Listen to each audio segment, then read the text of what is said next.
The punishment of Loki. When Loki was driven out by the mighty Thor from Aegir's palace hall, he knew that he could never again be allowed to come among the gods in Asgard.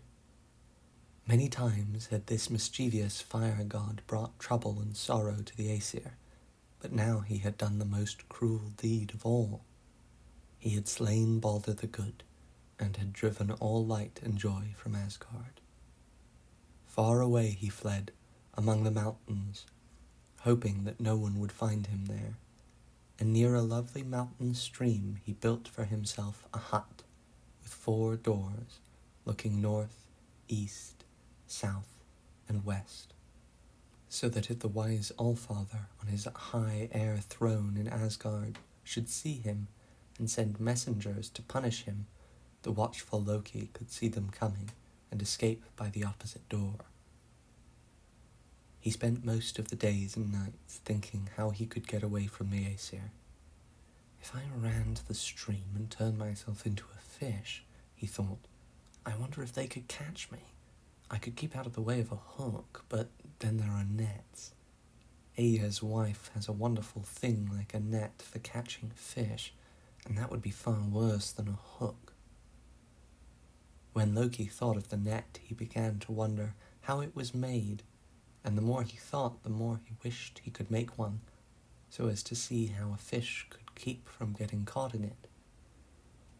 He sat down by the fire in his little hut, took a piece of cord, and began to make a fish net. He had nearly finished it when, looking up through the open door, he saw 3 of the Aesir in the distance, coming towards his hut. Loki well knew that they were coming to catch him, and quickly, throwing his net into the fire, he ran to the stream, changed himself into a beautiful spotted salmon, and leaped into the water.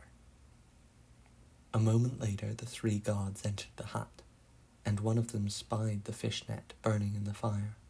"See," cried he, "Loki must have been making this net to catch fish. He always was a good fisherman, and now this is just what we want for catching him." So they snatched the last bit of the net from the fire, and by looking at it, found out how to make another, which they took with them to the bank of the stream. The first time the net was put into the water, Loki hid between 2 rocks, and the net was so light that it floated past him. But the next time, it had a heavy stone weight, which made it sink down, till Loki saw he could not get away unless he leapt over the net. He did this, but Thor, seeing him, waded out into the stream, where he threw the net again, so that Loki must jump a second time, or else go on out into the deep sea. As he leapt, Thor stooped and caught him in his hand, but the fish was so slippery that Thor could hardly hold it. In the struggle, the salmon's tail was pinched so tightly by the thunder god's strong fingers that it was drawn out to a point, and the old stories say that is why salmon tails are so pointed ever since. Thus was Loki caught in his own trap, and dreadful was his punishment. The Aesir chained him to a high rock, and placed a great poisonous serpent hanging over the cliff above his head. If it had not been for Loki's good, faithful wife, he would have died of the poison that dropped from the snake's mouth. She watched by her husband, holding a cup above him to catch the poison. Only when she had to turn aside to empty the cup did the drops fall upon Loki.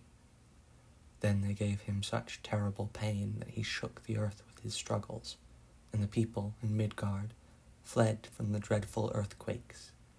In Iceland, the great geysers, springs of hot water, burst through the earth, and in the Southlands, burning ashes and lava poured down the mountainsides.